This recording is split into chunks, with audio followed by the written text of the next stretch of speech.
Today's story is The Merchant of Venice by William Shakespeare. First, let us consider a few points that will enrich the listening experience. Background and listening guide. Written in the late 16th century, The Merchant of Venice blends romantic comedy, legal drama, fairy tale testing, and troubling religious conflict. Venice represents trade, credit, law, and risk, while Belmont offers music, courtship, and imaginative freedom. Listen for repeated images of bonds, value, mercy, disguise, and exchange. The work rewards attention to shifts in tone, especially where comedy and cruelty occupy the same scene. We will now begin the reading. The Merchant of Venice. Shylock, the Jew, lived at Venice. He was a usurer who had amassed an immense fortune by lending money at great interest to Christian merchants. Shylock, being a hard-hearted man, exacted the payment of the money he lent with such severity that he was much disliked by all good men, and particularly by Antonio, a young merchant of Venice. Shylock hated Antonio just as much because he used to lend money to people in distress and would never take any interest for the money he lent. Therefore, there was great enmity between this covetous Jew and the generous merchant Antonio. Whenever Antonio met Shylock on the Rialto, or exchange, he used to reproach him with his usuries and hard dealings, which the Jew would bear with seeming patience while he secretly meditated revenge. Antonio was the kindest man that lived, the best conditioned, and had the most unwearied spirit in doing courtesies. Indeed, he was one in whom the ancient Roman honor appeared more than in any that drew breath in Italy. He was greatly beloved by all his fellow citizens, but the friend who was nearest and dearest to his heart was Bassanio, a noble Venetian who, having but a small patrimony, had nearly exhausted his little fortune by living in too expensive a manner for his slender means, as young men of high rank with small fortunes are too apt to do. Whenever Bassanio wanted money, Antonio assisted him, and it seemed as if they had but one heart and one purse between them. One day, Bassanio came to Antonio and told him that he wished to repair his fortune by a wealthy marriage with a lady whom he dearly loved, whose father, who had lately died, had left her sole heiress to a large estate. In her father's lifetime, he used to visit at her house, when he thought he had observed that this lady had sometimes sent speechless messages from her eyes that seemed to say he would be no unwelcome suitor. But not having money to furnish himself with an appearance befitting the lover of so rich an heiress, he besought Antonio to add to the many favors he had shown him by lending him 3,000 ducats. Antonio had no money by him at that time to lend his friend, but expecting soon to have some ships come home laden with merchandise, he said he would go to Shylock, the rich moneylender, and borrow the money upon the credit of those ships. Antonio and Bassanio went together to Shylock, and Antonio asked the Jew to lend him 3,000 ducats at any interest he should require, to be paid out of the merchandise contained in his ships at sea. At this, Shylock thought within himself, "If I can once catch him on the hip, I will feed fat the ancient grudge I bear him. He hates our Jewish nation. He lends out money gratis, and among merchants he rails at me and my well-earned bargains, which he calls interest. Cursed be my tribe if I forgive him." Antonio, finding that he was musing within himself and did not answer, and being impatient for the money, said, "Shylock, do you hear? Will you lend the money?" To this question, the Jew replied, "Signor Antonio, on the Rialto, many a time and often, you have railed at me about my moneys and my usuries, and I have borne it with a patient shrug. For sufferance is the badge of all our tribe. And then you have called me unbeliever, cutthroat dog, and spat upon my Jewish garments, and spurned at me with your foot, as if I were a cur. Well then, it now appears you need my help, and you come to me and say, 'Shylock, lend me moneys.' Has a dog money? Is it possible a cur should lend 3,000 ducats? Shall I bend low and say, 'Fair sir, you spat upon me on Wednesday last. Another time you called me dog, and for these courtesies I am to lend you moneys?" Antonio replied, "I am as likely to call you so again, to spit on you again, and to spurn you too. If you will lend me this money, lend it not to me as to a friend, but rather lend it to me as to an enemy, so that, if I break, you may with better face exact the penalty." "Why, look you," said Shylock, "how you storm." "I would be friends with you, and have your love. I will forget the shames you have put upon me. I will supply your wants, and take no interest for my money." This seemingly kind offer greatly surprised Antonio. Then Shylock, still pretending kindness and that all he did was to gain Antonio's love, again said he would lend him the 3,000 ducats and take no interest for his money. Antonio should only go with him to a lawyer and there sign, in merry sport, a bond stipulating that if he did not repay the money by a certain day, he would forfeit a pound of flesh. To be cut off from any part of his body that Shylock pleased. "Content," said Antonio. "I will sign this bond, and say there is much kindness in the Jew." Bassanio said Antonio should not sign such a bond for him, but still Antonio insisted that he would sign it. For before the day of payment came, his ships would return laden with many times the value of the money. Shylock, hearing this debate, exclaimed, "O Father Abraham, what suspicious people these Christians are!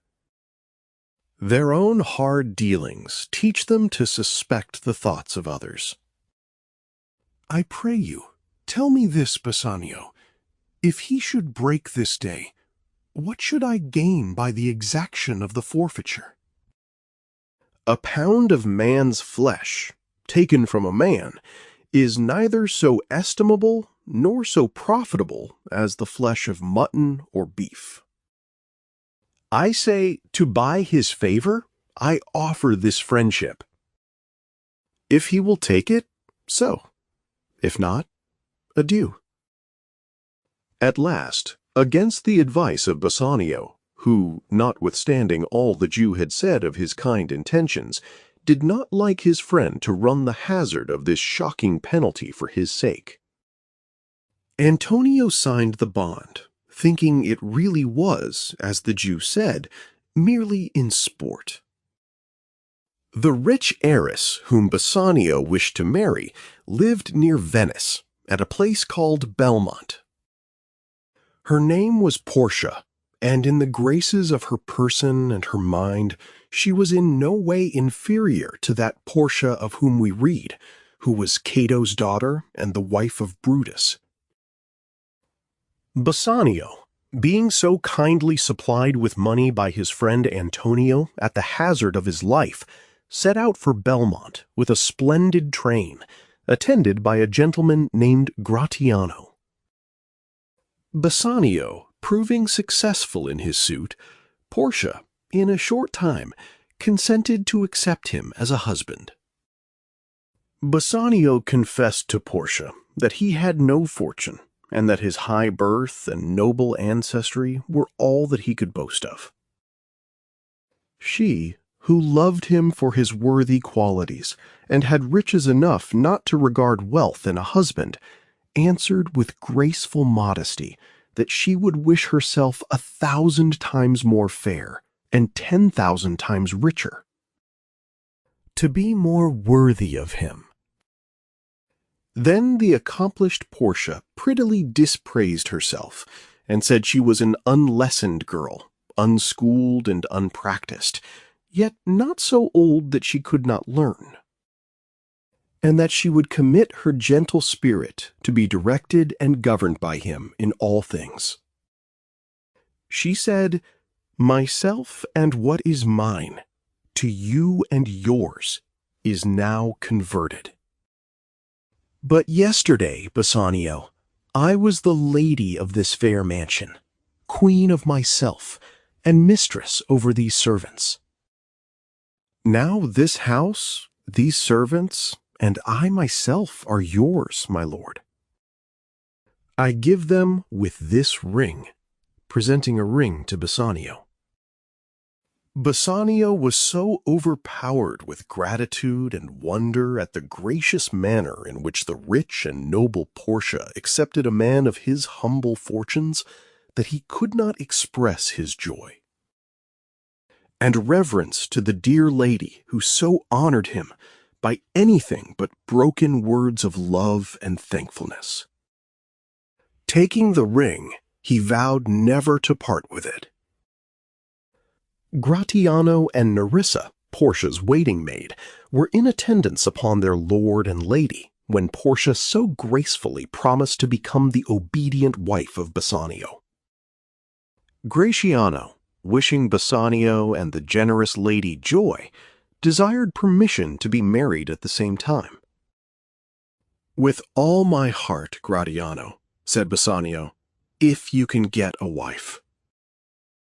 Gratiano then said that he loved the Lady Portia's fair waiting gentlewoman, Nerissa, and that she had promised to be his wife if her lady married Bassanio. Portia asked Nerissa if this was true. Nerissa replied, "Madam, it is so, if you approve of it."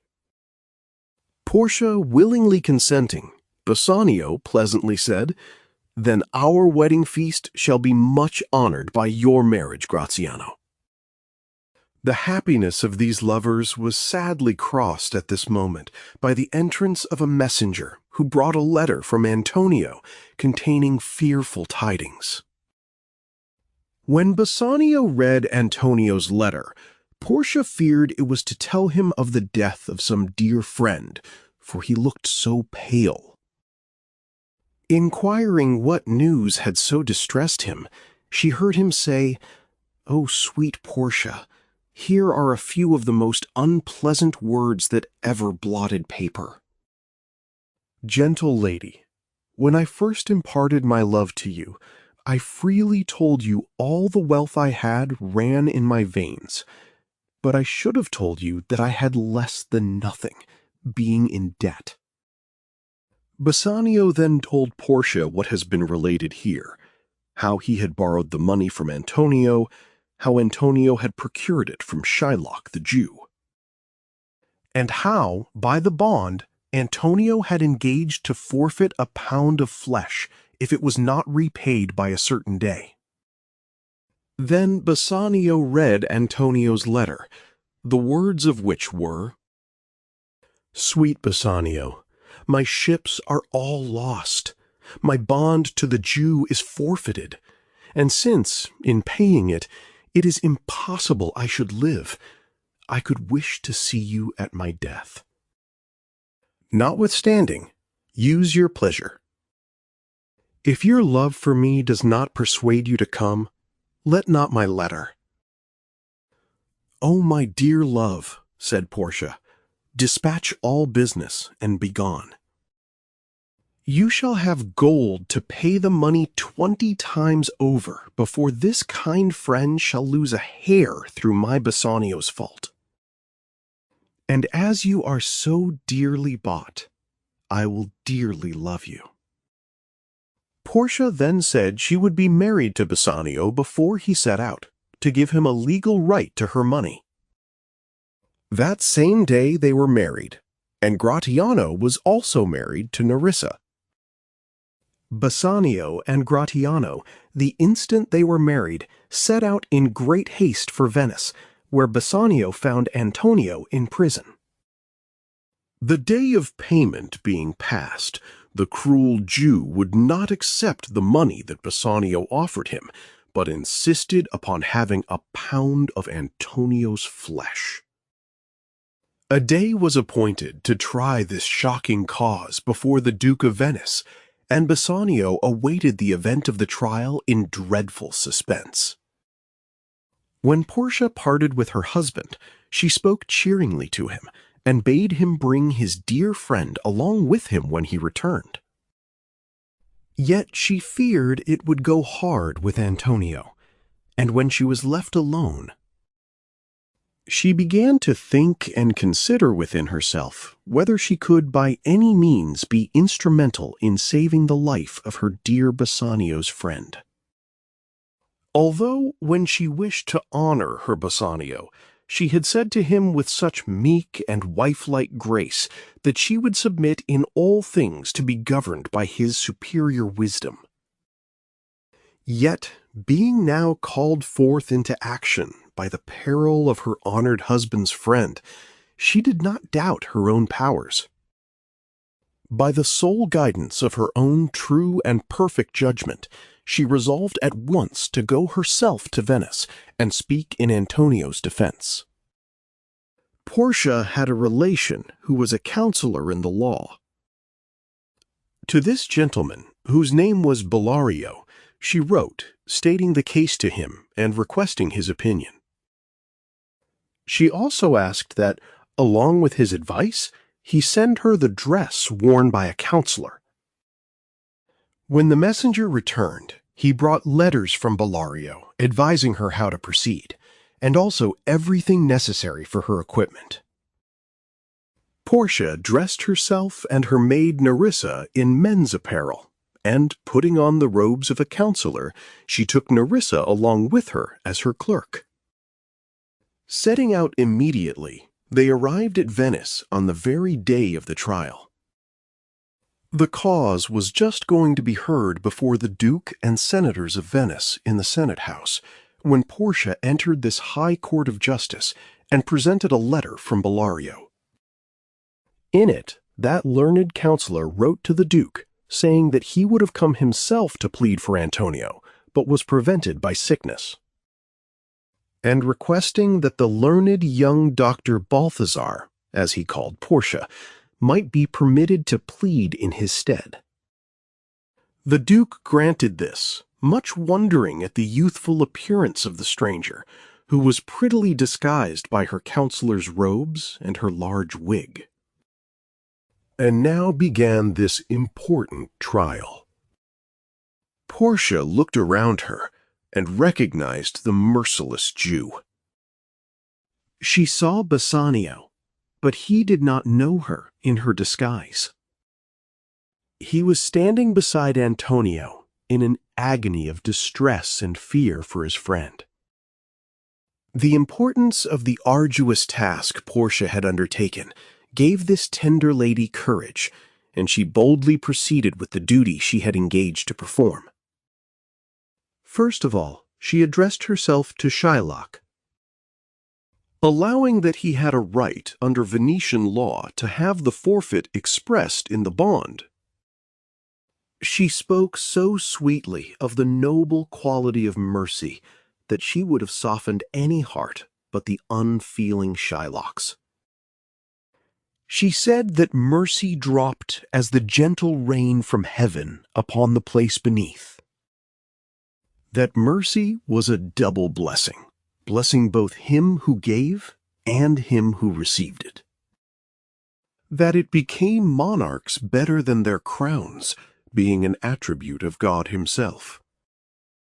And that earthly power came nearest to God's in proportion as mercy tempered justice.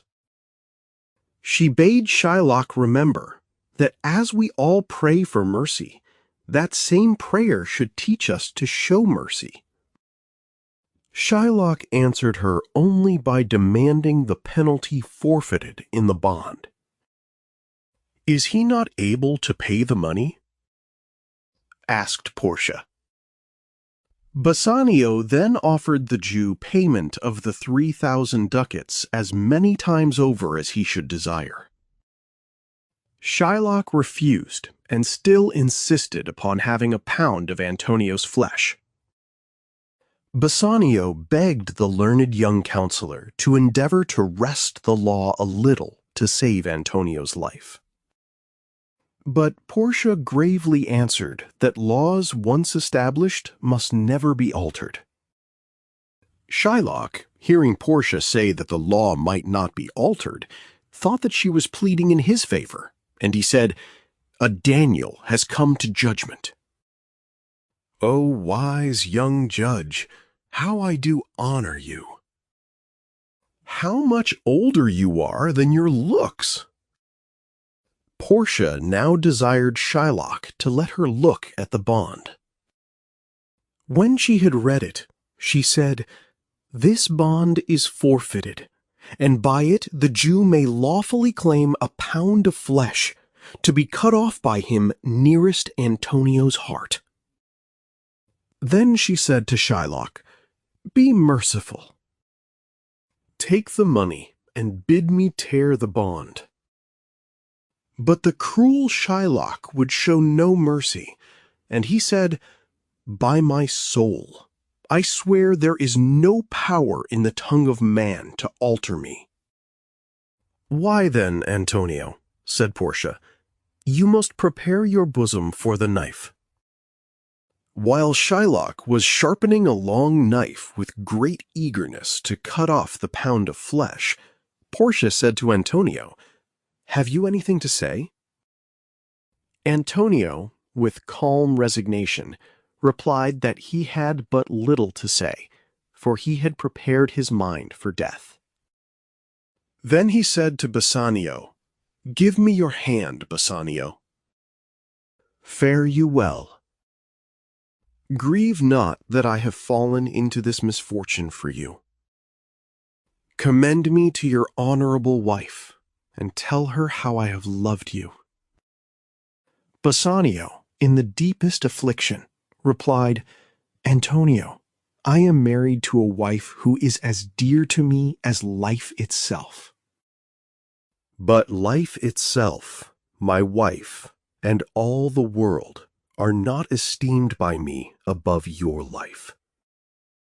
I would lose all. I would sacrifice all to this devil here to deliver you." Portia, hearing this, was not at all offended with her husband for expressing in such strong terms the love he owed to so true a friend as Antonio. Yet the kind-hearted lady could not help answering, "Your wife would give you little thanks, if she were present, to hear you make this offer." Then Gratiano, who loved to copy what his lord did, thought he must make a speech like Bassanio's, and he said, within Nerissa's hearing, as she stood writing in her clerk's dress beside Portia, "I have a wife whom I protest I love.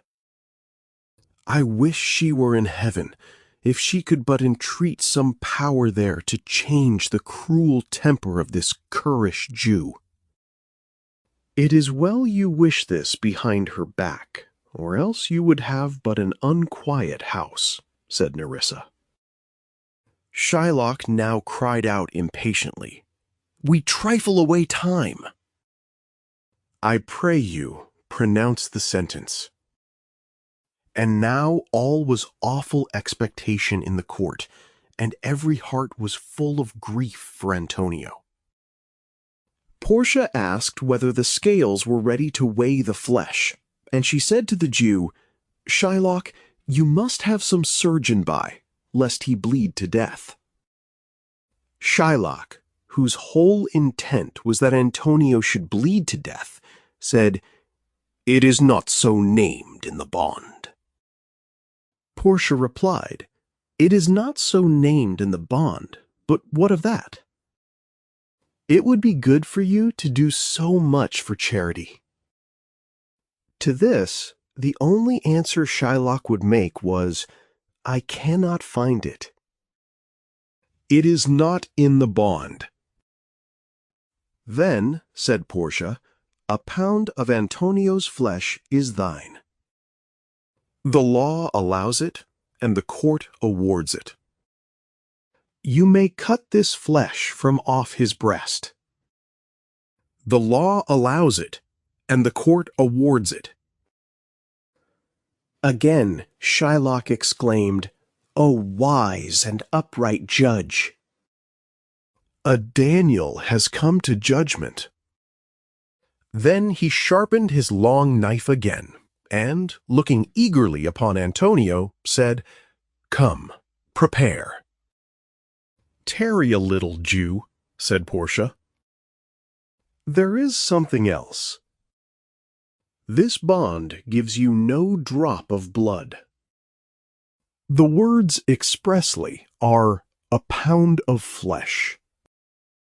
If, in cutting off the pound of flesh, you shed one drop of Christian blood, your lands and goods are, by law, to be confiscated to the state of Venice. Now, as it was utterly impossible for Shylock to cut off the pound of flesh without shedding some of Antonio's blood, this wise discovery of Portia's, that it was flesh and not blood that was named in the bond, saved Antonio's life. All admired the wonderful sagacity of the young counselor, who had so happily thought of this expedient. Plaudits resounded from every part of the Senate House, and Gratiano exclaimed, in the words Shylock had used, "A wise and upright judge." Mark, Jew, a Daniel has come to judgment. Shylock, finding himself defeated in his cruel intent, said with a disappointed look that he would take the money. Bassanio, rejoicing beyond measure at Antonio's unexpected deliverance, cried out, "Here is the money." But Portia stopped him, saying, softly, "There is no haste. The Jew shall have nothing but the penalty. Therefore prepare, Shylock, to cut off the flesh, but mind that you shed no blood. Nor must you cut off more or less than exactly a pound. Be it more or less by one poor scruple, nay, if the scale turns by the weight of a single hair, you are condemned by the laws of Venice to die, and all your wealth is forfeited to the Senate." "Give me my money and let me go," said Shylock. "I have it ready," said Bassanio. "Here it is." Shylock was going to take the money when Portia again stopped him, saying, "Tarry, Jew. I have yet another hold upon you.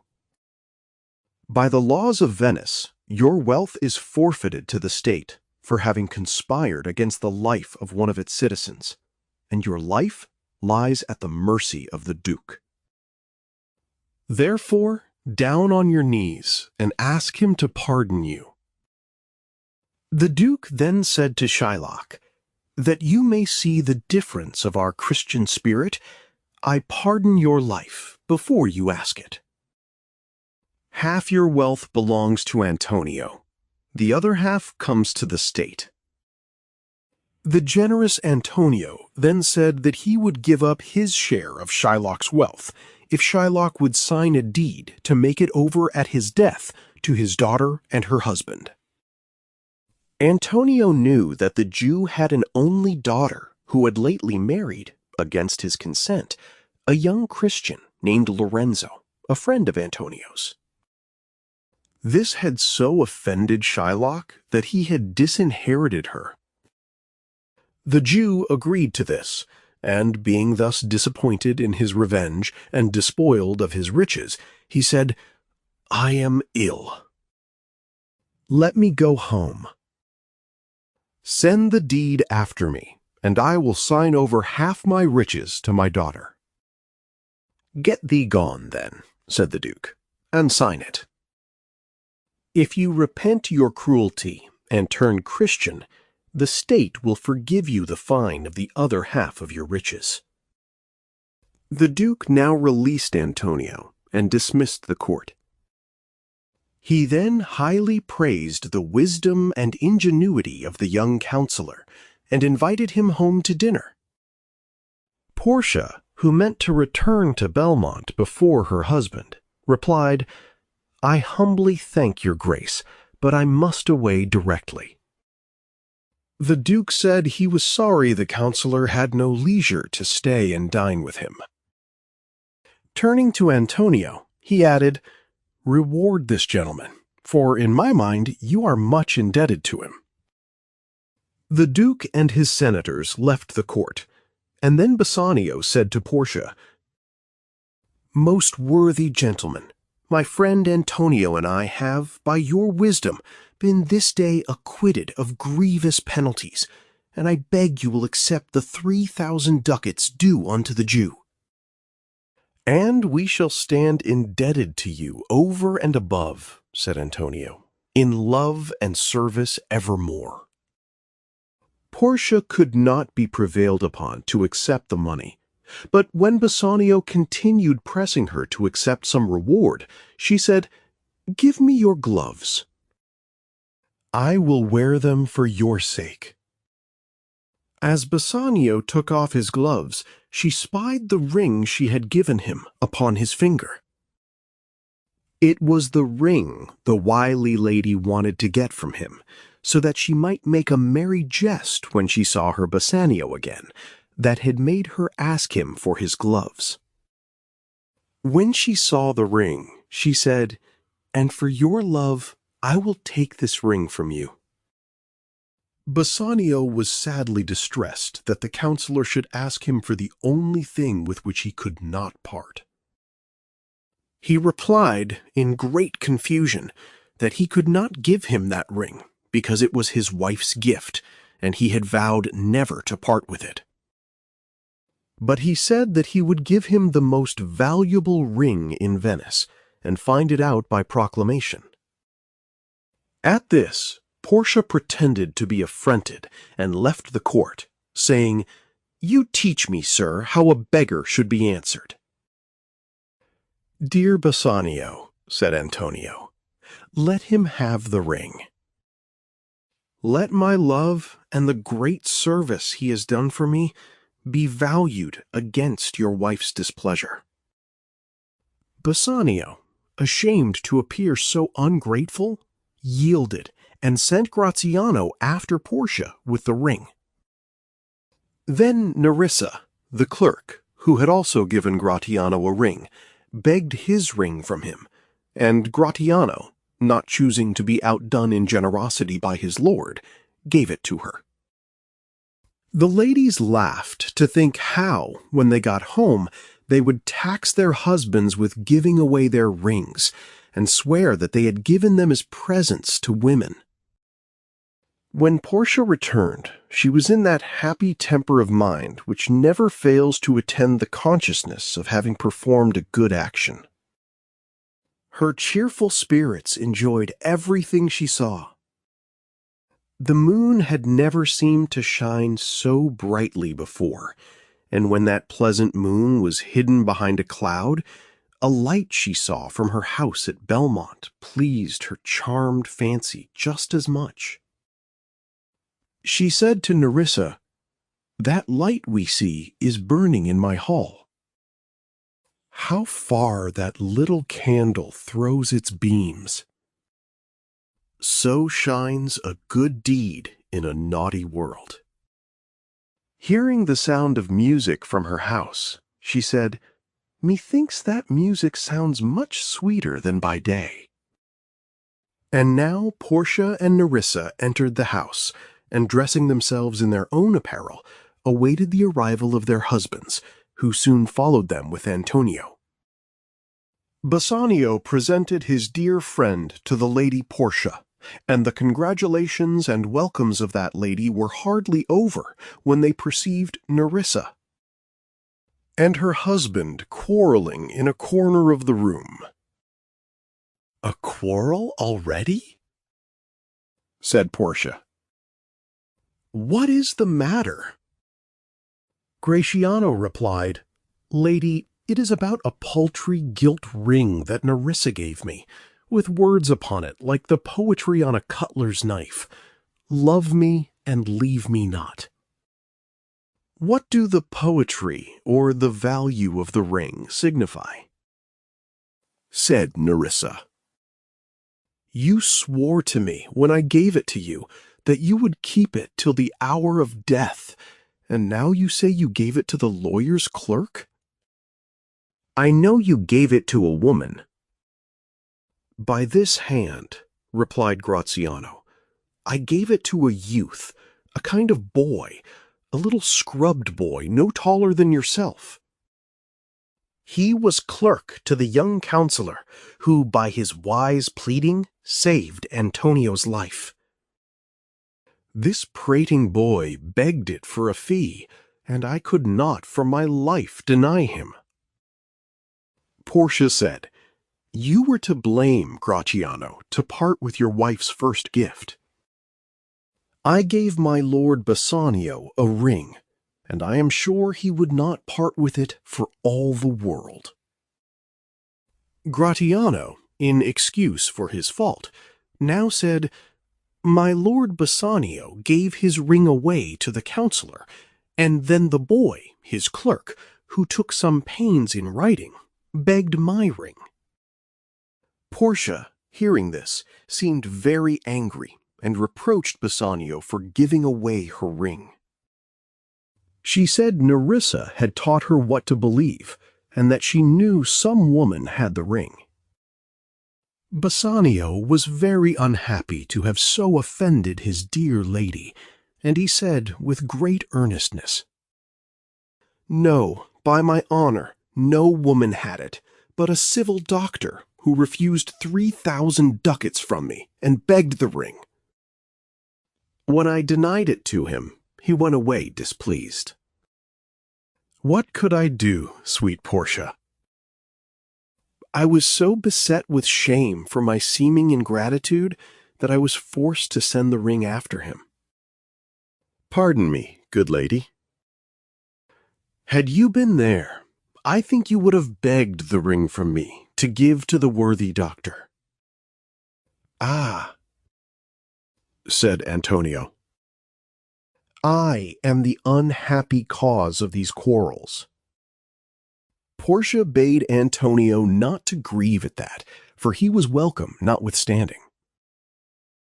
Then Antonio said, "I once lent my body for Bassanio's sake, and but for him to whom your husband gave the ring, I should now be dead. I dare be bound again, my soul upon the forfeit, that your lord will never again break his faith with you." "Then you shall be his surety," said Portia. "Give him this ring, and bid him keep it better than the other." When Bassanio looked at this ring, he was strangely surprised to find it was the same one he had given away.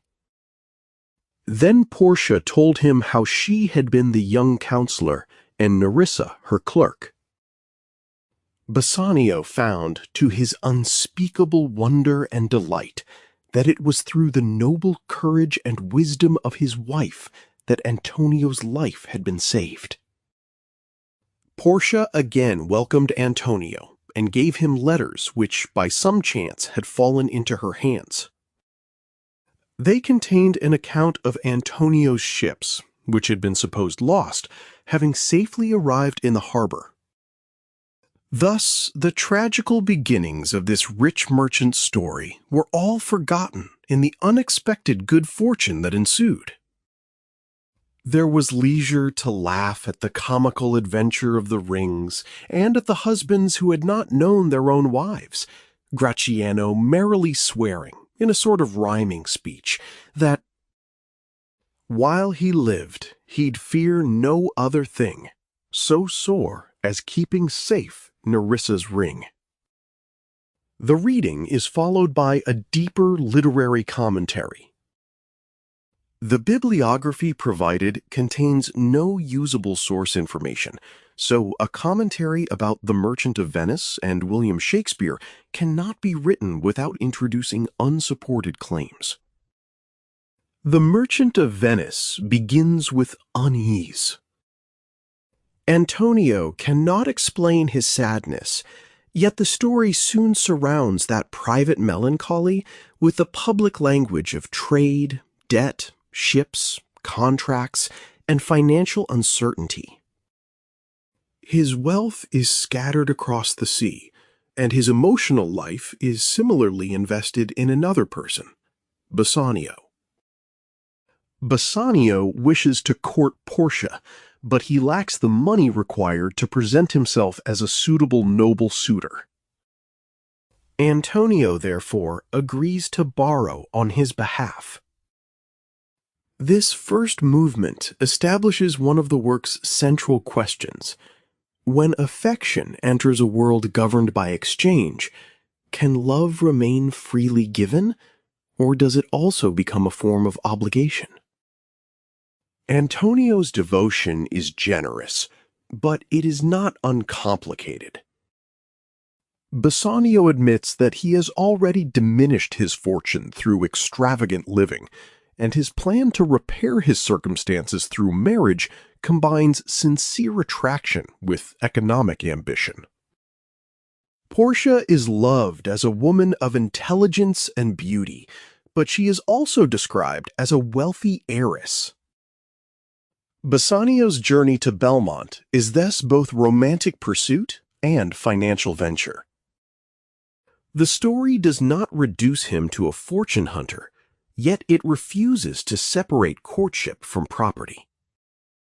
Love repeatedly appears beside wealth, inheritance, risk, and reward. The loan from Shylock gives these tensions their dangerous form. Antonio has publicly insulted Shylock, condemned his profession, spat upon him, and treated him as less than human. He nevertheless expects Shylock to provide assistance when Christian friendship requires money. The contradiction is severe. Antonio is praised as charitable and loyal, yet his virtue has a boundary. It does not extend to religious tolerance. Shylock's recollection of humiliation gives his anger an intelligible history. His desire for revenge becomes monstrous, but it does not arise from emptiness. It grows within a society that has repeatedly taught him contempt. The bond transforms metaphor into physical threat. People casually speak of being bound by love, friendship, duty, or law, but Shylock's condition makes the language literal. If Antonio fails to repay the loan, Shylock may claim a pound of his flesh. Antonio accepts because he trusts his ships and because he underestimates hatred. His confidence resembles the pride of a merchant who mistakes probability for certainty. The sea, however, cannot be controlled. Commercial life depends upon forecasts, rumors, credit, and faith in arrivals not yet seen. The bond exposes the bodily cost concealed beneath abstract finance. Behind every contract stands a vulnerable human being. Belmont initially appears to offer an escape from Venice. Its atmosphere is associated with beauty, music, inheritance, and romantic fulfillment. Yet it too is governed by rules established before the present characters can choose freely. Portia possesses wealth and intelligence, but her future has been shaped by her dead father's will. Even in a simplified retelling that passes quickly over the formal tests faced by her suitors, the underlying condition remains important. Portia is both powerful and constrained. She rules a great household, yet her marriage is subject to structures created by male authority. When Bassanio succeeds in his courtship, Portia's response reveals the generosity and complexity of her character. She gives him herself, her house, her servants, and her wealth, symbolically transferring all through the ring. Her language presents marriage as complete surrender, but the action of the narrative soon complicates that apparent submission. Portia calls herself unschooled and willing to be governed, yet when crisis comes, she becomes the story's most capable interpreter, strategist, and actor. The gap between her modest speech and decisive conduct exposes the limited social vocabulary available to an intelligent woman. She must describe herself as obedient, even while demonstrating that she can govern events better than the men around her. The ring is not merely a romantic ornament. It is another bond, though unlike Shylock's contract, it is founded on affection and trust. Bassanio vows never to part with it. The two bonds therefore create parallel tests. Antonio risks his body under a legal promise, while Bassanio risks marital trust under a personal promise. Both obligations become entangled because of Antonio's sacrifice. The story repeatedly asks whether one bond can excuse the breaking of another, and whether gratitude to a friend may conflict with loyalty to a spouse. Antonio's letter interrupts the joy at Belmont with the force of tragedy. His ships are believed lost, the deadline has passed, and Shylock refuses repayment. Bassanio's happiness becomes inseparable from guilt, since Antonio endangered himself to finance the journey that made the marriage possible. Portia responds without hesitation. She offers many times the sum owed and urges Bassanio to go to his friend. Her generosity is not passive. She understands that money alone may fail because Shylock no longer seeks profit. His demand has moved beyond finance into vengeance. This shift is crucial to Shylock's characterization. At first, he is identified with interest, calculation, and material gain, but in the trial, he rejects an enormous payment. Revenge has become more valuable to him than money. His insistence on the pound of flesh is horrifying because he treats legal entitlement as sufficient moral justification. Yet the Christian characters also use law and power selectively. They condemn Shylock's literalism while benefiting from a political order that protects them and marginalizes him. The drama therefore places mercy at the center, but it also makes mercy difficult to define honestly. Portia's decision to disguise herself as a male lawyer brings together performance, gender, and authority. In her own identity, she cannot simply enter the court and direct proceedings. As Balthazar, equipped with legal robes, letters, and masculine appearance, she is immediately granted intellectual legitimacy. Her disguise does more than create comedy. It reveals that authority depends partly upon costume, institutional recognition, and social expectation. The men listen because they believe they are hearing a learned young doctor of law. Portia's wisdom was already hers, but society requires her to borrow another identity before it can become publicly effective. The trial is the narrative's moral and dramatic center. Portia begins by acknowledging the legality of Shylock's claim. She does not dismiss law because Venice's commercial order depends upon confidence in contracts. Instead, she asks Shylock to choose mercy freely. Her argument describes mercy as a blessing to both giver and receiver, greater than royal power because it resembles divine grace. This speech establishes an ideal beyond legal compulsion. Mercy has value precisely because it cannot be forced. It must interrupt the mechanical operation of justice through an act of humane recognition. Shylock refuses. His refusal condemns him morally, but it also exposes a bitter irony. He is asked to show a mercy that he has rarely received. The court expects the injured outsider to demonstrate the spiritual virtue that the dominant community has failed to practice toward him. This does not excuse his determination to kill Antonio. It does, however, prevent the scene from becoming a simple contest between Christian goodness and Jewish cruelty. The demand for mercy is ethically powerful, but the people who make it are compromised.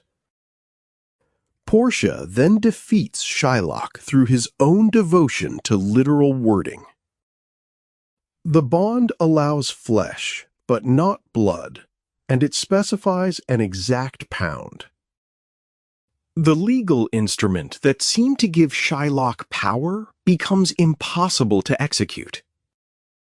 This reversal is theatrically satisfying because intelligence stops violence without violating the written contract. Yet it also has a darker dimension. The law is not transcended, it is sharpened and turned against the claimant. Portia first celebrates mercy, then uses technical precision to strip Shylock of protection. Justice becomes a trap. Once Shylock is defeated, the court's response tests the principles it has proclaimed. His property is threatened, his life depends upon the Duke's pardon, and his future is placed under Christian control. Antonio is called generous because he modifies the financial penalty and provides for Shylock's daughter and her husband. Nevertheless, Shylock is compelled to accept terms dictated by those who despise him, including religious conversion. The scene's public language interprets this as mercy. Modern readers and listeners may instead hear coercion, humiliation, and the destruction of identity. The distance between what the characters call mercy and what Shylock experiences is one of the work's most enduring sources of discomfort. The retelling strongly guides sympathy toward Antonio and describes Shylock through openly prejudicial language, characteristic of its source and period. A critical reading must therefore distinguish between narrative framing and moral understanding. Shylock becomes cruel, but the repeated emphasis on his Jewishness encourages the audience to associate religious difference with greed and violence. At the same time, the plot preserves enough evidence of Christian abuse to disturb that stereotype. The result is not a balanced modern portrait, yet neither is it emotionally stable propaganda. Shylock remains difficult to contain within the role of villain because his injuries are real and his enemy's virtues are incomplete. Let us now examine the work through its primary analytical perspective. The Merchant of Venice is structured around a conflict between competing systems of value, money and mercy, law and conscience, public identity and inward humanity. Venice represents a commercial republic in which credit, reputation, and legal enforceability make social life possible. Antonio's ships, Bassanio's courtship, and Shylock's bond all depend upon exchange. Yet Shakespeare repeatedly asks what happens when forms designed to organize human relations begin to replace the persons they were meant to serve. The bond is not merely a legal document. It is a symbol of a culture that translates trust, injury, friendship, and even flesh into measurable obligations. Antonio's body becomes collateral, while Portia's wealth becomes the means by which marriage and rescue are made possible. The play, therefore, portrays Renaissance Venice as intellectually brilliant and economically dynamic, but also morally endangered by its habit of pricing nearly everything. From a humanistic perspective, the central question is not simply whether Shylock is villain or victim, but whether the society around him recognizes a shared human nature beneath religious and civic difference. Shylock's desire for revenge is horrifying because he insists upon converting resentment into literal mutilation. Nevertheless, his cruelty emerges within a culture that has already treated him as less than human. Antonio admits that he has insulted, spat upon, and kicked him, yet he offers no repentance. Christian Venice condemns Shylock's hatred while regarding its own contempt as socially permissible. The contradiction gives the story its deepest uneasiness. Shylock is morally responsible for choosing vengeance, but the Christians have helped create the emotional world in which vengeance appears to him as justice. His insistence on the bond becomes a distorted demand that Venice obey the very legal equality it claims to provide. Antonio embodies another humanistic ideal, the classical virtue of self-sacrificing friendship. His generosity toward Bassanio recalls traditions of Roman honor, constancy, and noble devotion. Yet this ideal is not entirely free from ambiguity. Bassanio's dependence on Antonio is sustained by money, and Antonio's willingness to risk his life turns friendship into an extreme economy of debt. Love is repeatedly expressed through pledges, loans, rings, inheritances, and guarantees. Even affection seeks visible proof. The story admires loyalty, but it also exposes the danger of defining loyalty through limitless sacrifice. Antonio's melancholy and readiness for death suggest that his identity has become bound to being indispensable to Bassanio.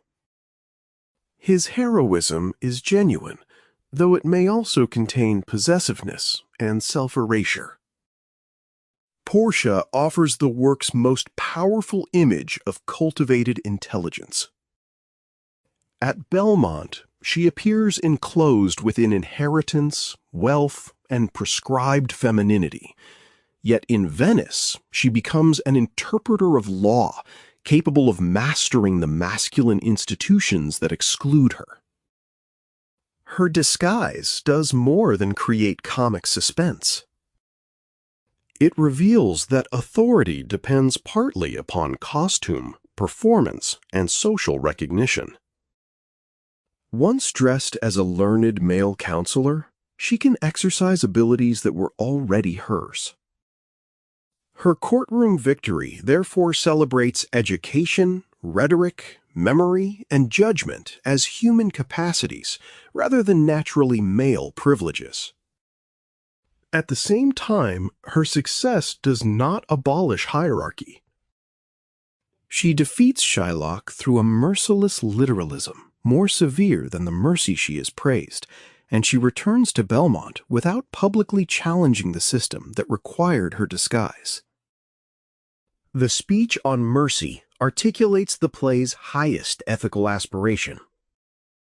Mercy is imagined as voluntary, reciprocal, and divine precisely because it exceeds legal compulsion.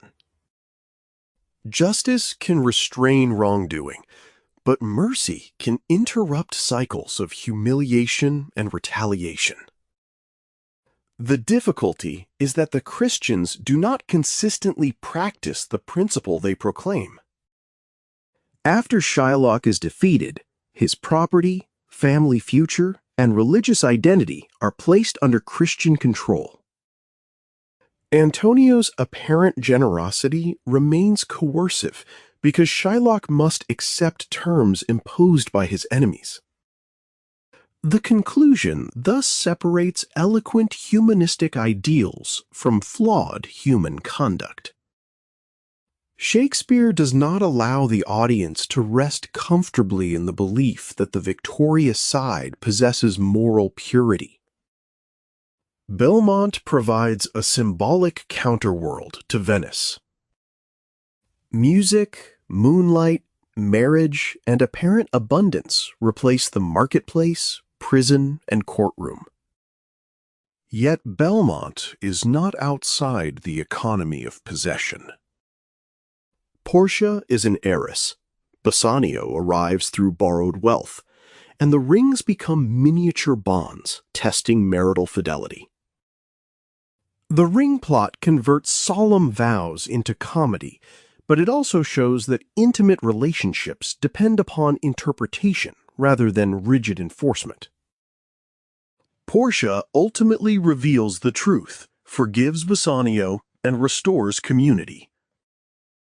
Unlike Shylock's bond, the ring can be broken and renewed because love permits explanation. The contrast suggests that human bonds survive not through perfect obedience, but through confession, imagination, and pardon. The story's cultural power lies in its refusal to make civilization identical with refinement. Venice possesses law, commerce, rhetoric, and political order, yet it tolerates prejudice. Belmont possesses beauty and harmony, yet its security rests upon inherited wealth and social privilege. Individuals speak of charity while pursuing dominance, and those who have suffered injustice may reproduce it against others. The work therefore invites a humanistic reading grounded in moral self-examination. It asks whether learning, religion, and law genuinely enlarge sympathy or merely provide nobler language for power. Its enduring challenge is to recognize that no community becomes humane by naming itself merciful. Humanity must be enacted whenever another person's body, belief, grief, or dignity is placed in our hands. A second perspective reveals further dimensions of the work. An eco-critical reading of The Merchant of Venice begins with the geography that makes its plot possible. Venice is a maritime city whose wealth depends upon ships crossing seas. Antonio's fortune is dispersed among vessels, winds, ports, cargoes, and seasonal risks. Commerce may appear to be a system of contracts, but it remains vulnerable to storms, distance, and chance. The reported loss of Antonio's ships exposes the illusion that merchants command the material world. His legal crisis begins when the sea refuses to behave as his calculations expect. Nature is not decorative background. It is a force that destabilizes human confidence. The contrast between Venice and Belmont also carries ecological meaning. Venice is associated with exchange, confinement, stone institutions, and the conversion of life into value. Belmont is represented through moonlight, music, gardens, and spaciousness. Its imagery seems to promise harmony beyond the city's calculations. Portia's return beneath the moon turns landscape into a medium of ethical perception. Her image of a small candle casting its beams joins physical light to moral action, suggesting that goodness participates in an environment larger than the isolated self. Music sounds sweeter at night because perception is shaped by atmosphere. Yet Belmont is not an innocent pastoral refuge. Its beauty depends upon an estate, inherited wealth, servants, and controlled land. The garden is cultivated nature, and its peace is protected by privilege. Bassanio reaches it through money borrowed from an economy sustained by overseas trade. Venice and Belmont are interconnected environments. The estate's abundance rests on the same networks of property and exchange that create danger in the city.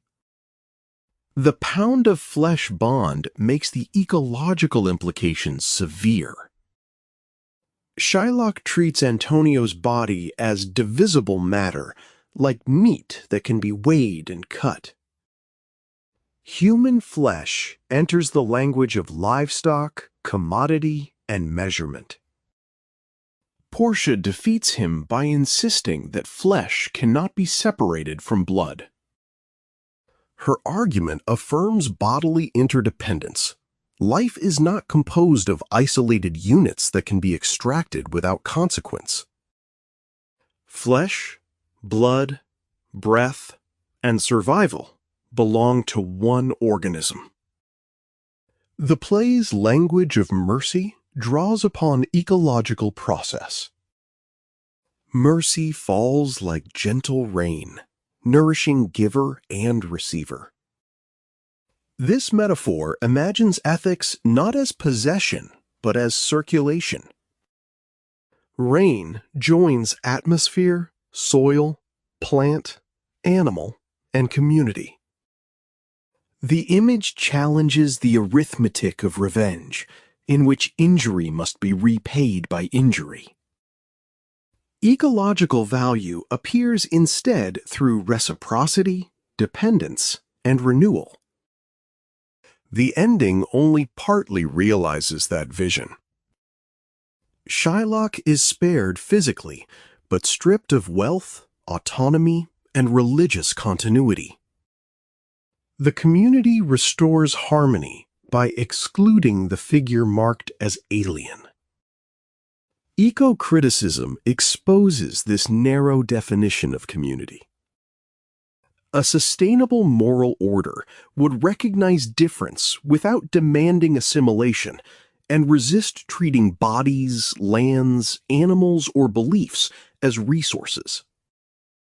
The play finally asks whether the world is encountered as living interdependence or reduced to property, profit, and control.